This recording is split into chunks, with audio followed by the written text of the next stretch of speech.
Republicano tiene la palabra el señor Ericha. Sí, buenas tardes, señor ministro. Muchas gracias por su comparecencia. Tal y como ya insistí en la reciente interpelación, para mi grupo el sector agrario no solamente supone un sector económicamente muy relevante en el conjunto de la economía del Estado, un 11% del PIB, sino que a escala territorial, y se lo vuelvo a repetir porque es importante, se convierte en un sector estratégico en cuanto a la vertebración del espacio rural que se refiere. Garantiza el equilibrio territorial y, por lo tanto, la cohesión social en el medio rural. Pero también ese sector depende de la soberanía alimentaria y la propia sostenibilidad del medio rural.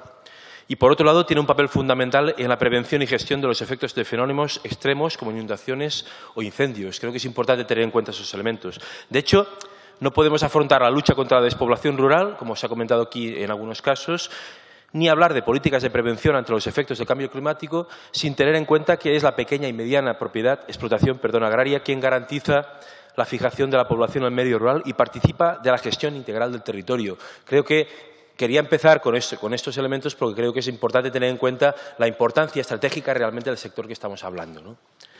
Dicho esto, queremos trasladarle lo que entendemos son cuestiones esenciales y prioritarias a abordar durante las próximas semanas, meses y años.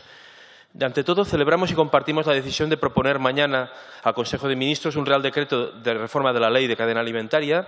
En todo caso, y dado que es una reforma estructural importante, nos hubiera gustado poder participar en la reforma de esta ley y proponer las aportaciones pertinentes en el marco de una propuesta de ley o de un proyecto de ley.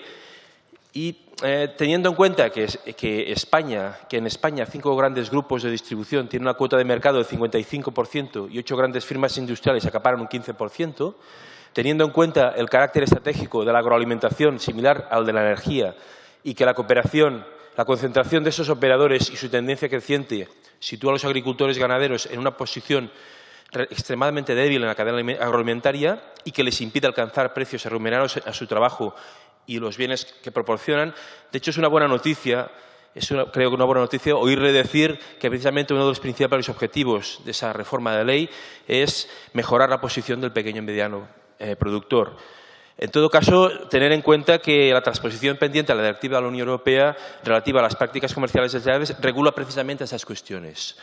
Establece como objetivos precisamente un porcentaje de cuota y de mercado para la industria agroalimentaria, la distribución y el comercio minorista. Pone fin a la deficiente regulación de los contratos de depósito frente a abusos y prácticas desleales al fruticultor y modifica la regulación de la venta a pérdidas desde el productor hasta el comercio minorista, de manera que incluye, además del precio de compra del producto de origen, los costes de fijos y variables de condicionamiento, la transformación, la logística y comercialización de alimentos. Por lo tanto, la transposición es tanto más importante incluso que la propia ley de la cadena alimentaria. Son dos elementos que uno por el otro se complementan y creo, por tanto, que también es importante acelerar rápidamente, como antes, el que es la transposición de la directiva. Ante todo, coincido con usted que es importante y que debemos exigir la trazabilidad y transparencia en la formación de los precios y, por lo tanto, en el conjunto de la cadena de valor.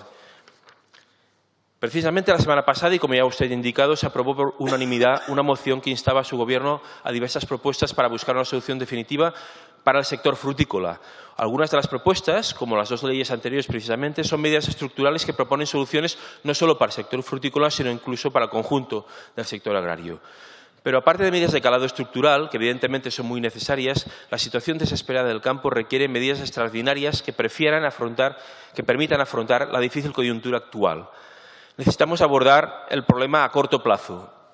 Y en ese sentido, la moción sobre el sector frutícola le proponía dos iniciativas de carácter coyuntural. Una, presentar a un plazo de 3-4 meses un plan capaz de adecuar la oferta y la demanda de melocotón y nectarina con el fin de tratar de reequilibrar la producción. Y un segundo tema que era estudiar cómo colaborar con los gobiernos autonómicos las medidas estructurales coyunturales que hayan puesto en marcha en sus respectivas comunidades autónomas. Cuando hablé con usted en la última interpelación, me dejó muy claro que no cree en el plan de arranque y que, en cambio, sí confía en un plan de reconversión y cambio de orientación de la producción para reequilibrar la producción. Pues bien, hablemos de un plan de reconversión de la fruta de hueso y, por qué no, del cítrico incluso. Pero sabe usted muy bien que en un plan de reconversión implica también un plan de arranque interno.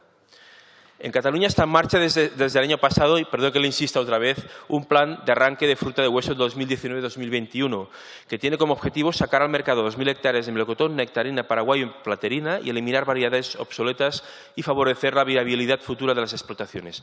El compromiso era que el Estado debía colaborar económicamente o financiar dicho plan de arranques de Cataluña el 50% sobre los 6,5 millones de euros totales, que serían 3,25 millones de euros a aportar por parte del Estado. No obstante, para que esta medida tenga efecto, creemos, y mi grupo insiste, en que es necesaria una retirada de 10.000 hectáreas a nivel estatal destinada al arranque por abandono o cambio de orientación productivo en el sentido de encontrar soluciones globales que correspondan a todo el sector y en todos los territorios. Cataluña no puede asumir sola el esfuerzo de acciones encaminadas al reequilibrio de la producción que afectan al conjunto, incluso al conjunto de productores del Estado. Según la Asociación Empresarial de Fruta de Cataluña, la aplicación de ese plan sacaría al mercado europeo unos 300 millones de kilos de melocotones y nectarinas, el 25% de lo que se produce actualmente en España. Y en esa medida podría ser suficiente para revertir la tendencia negativa que acumula pérdidas en el sector desde finales del verano del 2014, en el momento que incidió el veto ruso. Reducir la oferta para reequilibrar con la demanda es imprescindible y nos gustaría saber qué alternativas si no propone en ese sentido. ¿Qué solución propone el productor frutícola que, para poder recolectar ese mes de junio, hoy ya ha asumido gran parte de los costes de producción? Y si puede garantizarle que los precios que recibirá esta campaña estarán por encima de los costes de producción, que es el problema que tiene en estos momentos. Lo digo porque lo que hacen falta, además de medidas estructurales a medio o largo plazo, son medidas coyunturales que permitan solucionar en pocos meses vista el problema que tienen en estos momentos del campo. En cuanto a la PAC, ya conoce nuestro posicionamiento en la necesidad de una PAC que reconozca al agricultor genuino o el real, que premie a la gente que vive en el campo y no a los grandes. Y conoce también la necesidad que sea regionalizada. Nuestra prioridad siempre ha sido que sea regionalizada o como mínimo desde una perspectiva regional el que sería la gestión y el propio diseño de la propia PAC. Recordarle también que el 30 de junio todos los pagos tienen que estar hechos y que ya tiene sobre la mesa un requerimiento de transferencia de 7 millones de euros correspondiendo a las líneas del PDR y, por lo tanto, que hace falta incluso que se cumpla lo que queda pendiente. Coincidimos plenamente en la revisión de los criterios de etiquetado en base a la transparencia y en ese caso es importante que sea el propio consumidor quien tenga todos los elementos encima de la mesa para poder decidir qué producto consume y qué no otro.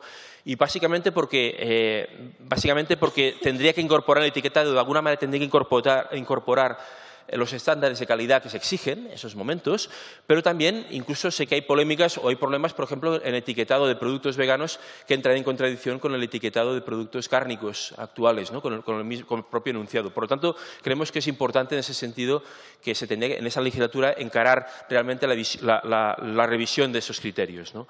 La pesca. Sobre la pesca tiene deberes con el sector pesquero.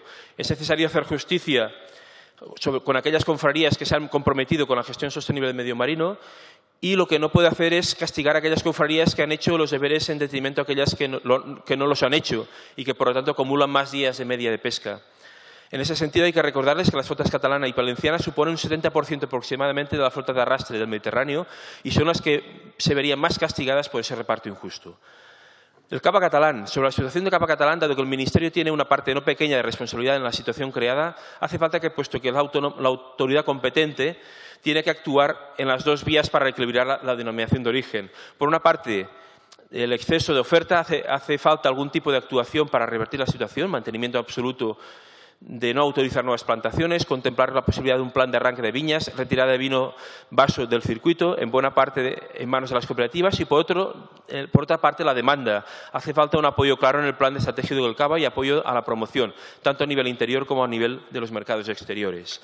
Es vital recordarle que esta propuesta requiere la movilización de recursos por parte del Ministerio, que tienen que ser conscientes que nos encontramos ante un problema que puede tener graves consecuencias, puesto que si no se actúa supondrá abrir en la campaña del 2010-2020 marcadas por precios bajos que generan tensiones entre el sector y el propio sector.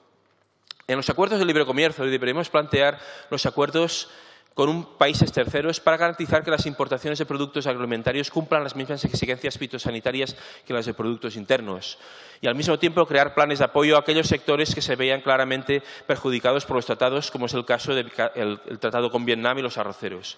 La competencia debe ser leal. Tiene que acabar ya. Quizás también deberíamos plantear si los acuerdos comerciales deberían exigir el cumplimiento de los derechos laborales, ya que si no acabaremos fomentando la deslocalización hacia países que no defienden unos mínimos de dignidad en el respeto de los derechos humanos y laborales. Y en ese mismo sentido, quizás sería bueno empezar a pensar en los costes ambientales implícitos no solo en el proceso de producción, sino sobre todo en el transporte y la distribución de producción.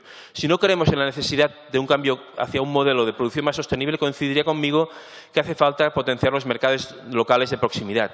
En compensación a la obertura de nuevos mercados, creemos que hacen falta recursos para el fomento de consumo responsable y la proximidad de productos agroalimentarios. Estaremos encantados en ayudar en todo aquello que permita garantizar y reforzar, por lo tanto, las condiciones del sector agrario y del mundo rural en general y, en todo caso, recogemos sus propuestas para realmente trabajarlas a partir de esa legislatura. Muchas gracias. Gracias, señor Eritja. Ahora, en nombre del Grupo